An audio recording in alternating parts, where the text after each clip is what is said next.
ಶ್ರೀಮಾನ್ ವೆಂಕಟನಾಥಾರ್ಯಃ ಕವಿತಾರ್ಕಿಕಕೇಸರಿ ವೇದಾಂತಾಚಾರ್ಯವರ್ಯೋ ಮೇ ಸನ್ನಿಧತ್ತಾಂ ಸದಾ ಹೃದಿ. ಪಾದುಕಾ ಸಹಸ್ರದಲ್ಲಿ 3ನೇ ಪದ್ಧತಿ ಪ್ರಭಾವ ಪದ್ಧತಿ.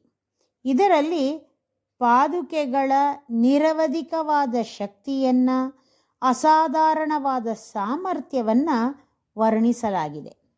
ಇದರಲ್ಲಿ ಒಟ್ಟು 70 ಶ್ಲೋಕಗಳಿವೆ. ಭಗವಂತನಿಗೆ ಸೇರಿದ ಅನೇಕ ವಸ್ತುಗಳು ಇದ್ದರೂ ಪಾದುಕೆಯ ಪ್ರಭಾವ ಹೇಳಿರುವುದರಿಂದ ಇದು ಪ್ರಭಾವ ಪದ್ಧತಿ. ಪಾದುಕೆಗೆ ಮಾತ್ರ ಸ್ತೋತ್ರ ಮಾಡುವುದು ಹೇಗೆ ಸಮಂಜಸ ಅನ್ನೋದನ್ನು ಈ 70 ಶ್ಲೋಕಗಳಲ್ಲಿ ದೇಶಿಕರು ಹೇಳಿದ್ದಾರೆ. ಪ್ರಭಾವ ಪದ್ಧತಿಯ ಮೊದಲನೇ ಶ್ಲೋಕ ಅಂದರೆ 31ನೇ ಶ್ಲೋಕದಲ್ಲಿ ಪಾದುಕೆಗೆ ನಮಸ್ಕರಿಸ್ತಾರೆ ದೇಶಿಕರು. ಶ್ಲೋಕ ನೋಡೋಣ.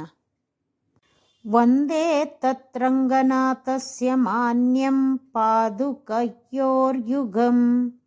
ಉನ್ನತಾನಾಂ ಅವನತಿನತಾನಾಂ ಯತ್ರ ಚೋನ್ನತಿಃ.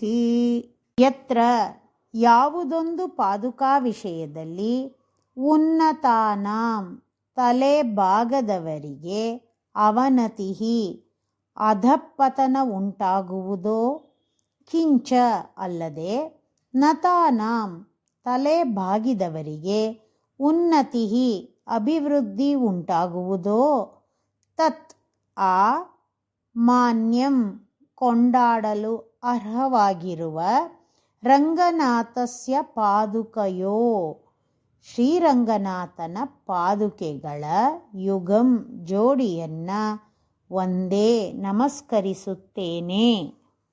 ಯಾವ ಪಾದುಕೆಗೆ ನಮಸ್ಕರಿಸದವರು ಅವನತಿ ಹೊಂದುತ್ತಾರೋ, ಯಾವ ಪಾದುಕೆಗೆ ನಮಸ್ಕರಿಸುವವರು ಉನ್ನತಿಯನ್ನು ಪಡೆಯುತ್ತಾರೋ ಅಂತಹ ಪಾದುಕೆ ಶ್ರೀರಂಗನಾಥನ ಪಾದುಕೆ.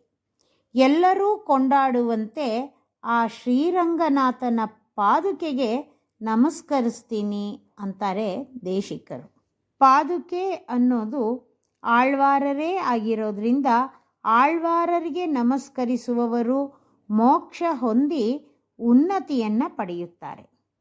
ಆಳ್ವಾರರಿಗೆ ನಮಸ್ಕರಿಸದೇ ಇರೋರು ಈ ಸಂಸಾರ ಕೂಪದಲ್ಲೇ ಬಿದ್ದು ಅವನತಿ ಹೊಂದುತ್ತಾರೆ ಅಂತನೂ ಈ ಶ್ಲೋಕದ ಅರ್ಥ. ಶ್ರೀಮತೆ ನಿಗಮಾಂತ ಮಹಾದೇಶಿಕಾಯ ನಮಃ.